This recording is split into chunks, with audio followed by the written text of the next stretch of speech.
सपने में काले सांप देखने का क्या मतलब होता है, क्यों दिखाई देते हैं? आज जो मैं जानकारी और उपाय बताऊंगी उसके बाद दिखने बंद हो जाएंगे, और अगर दिखाई दिए भी तो सिर्फ आपका भला करने के लिए ही दिखेंगे। आपका सटीक मेरा ज्ञान यूट्यूब चैनल में स्वागत है।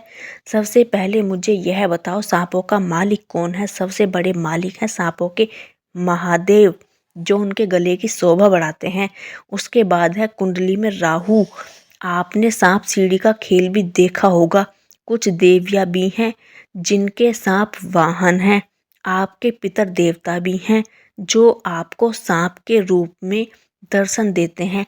जब पितर देवता आपको सपने में दर्शन देकर समझाते समझाते थक जाते हैं, तब वो सांप रूप में आपके घर में भी प्रवेश कर जाते हैं। ऐसा ज़्यादातर केवल श्राद्ध पक्ष में होता है। सांप प्रकृति का जीव भी है। यदि आप शिव भक्ति कर रहे हो और आपने कोई मन्नत मांगी थी, मन्नत पूरी हो गई, प्रसाद चढ़ाया नहीं, तो काले सांप आपको सपने में दिखने चालू हो जाएंगे। कभी कभी गुस्से में, कभी काटते हुए, कभी फुंकार मारते हुए। मैं हवा में बात नहीं करती, सीधी जड़ पर बात करती हूँ, बिना गुमराह किए। कभी आपको घेर लेंगे सपने में, कभी आपके पीछे भागेंगे, तो कभी आपको डराएंगे। ऐसा आपकी मनोती पूर्ण होने पर, प्रसाद ना चढ़ाने पर होता है। अगर आपके घर में पितर दोष हो, आपके पितर नाराज हो, परेशान हो, भूखे हो, तब आपको बहुत लंबे लंबे सांप दिखाई देंगे। इतने लंबे लंबे कि आपने अपनी आंखों से हकीकत में कभी देखे नहीं होंगे। इतने लंबे सांप, कभी नालियों में लंबे लंबे सांप दिखाई देंगे। आप डर भी सकते हो। कभी भी अपना अनुभव चेक करना, जब भी गुस्से में सांप दिखेंगे तो आपके काम बिगड़ने लगेंगे। ये सब पितरों के संकेत मिल रहे हैं।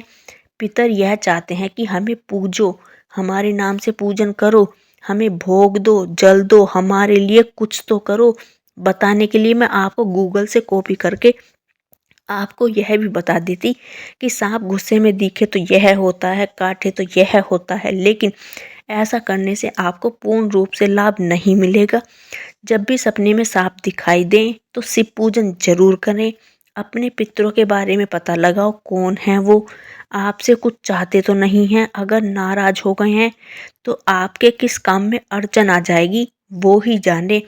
जिन पूर्वजों के कारण आप इस घर में रह रहे हो, उसका किराया तो आपको देना ही पड़ेगा। और पितर देवता कोई ऐसी वैसी चीज नहीं है कि जीवित माता पिता की तरह मनमानी कर लो। उनका पूजन तो हर हाल में खुशी मन से आपको करना ही पड़ेगा। और जिन माँ बाप के कारण इस दुनिया में आए हो, उनकी सेवा तो आपको करनी ही पड़ेगी। यदि आप इन दोनों बातों पर ध्यान देना शुरू कर दोगे तो आपको सपने में गुस्से में बुरा करने वाले सांप दिखने बंद हो जाएंगे। दिखेंगे तो सिर्फ आपका भला करने के लिए। पितरों का पूजन तो आपको करना ही पड़ेगा। भगवान राम ने भी किया था, भगवान कृष्ण ने भी किया था, तो फिर आप क्या चीज हो? होली दीपावली तो पितर पूजन के लिए विशेष रूप से होती हैं। तो सनातन धर्म की इसी प्रकार की और जानकारी के लिए जुड़े रहिए सटीक मेरा ज्ञान यूट्यूब चैनल के साथ।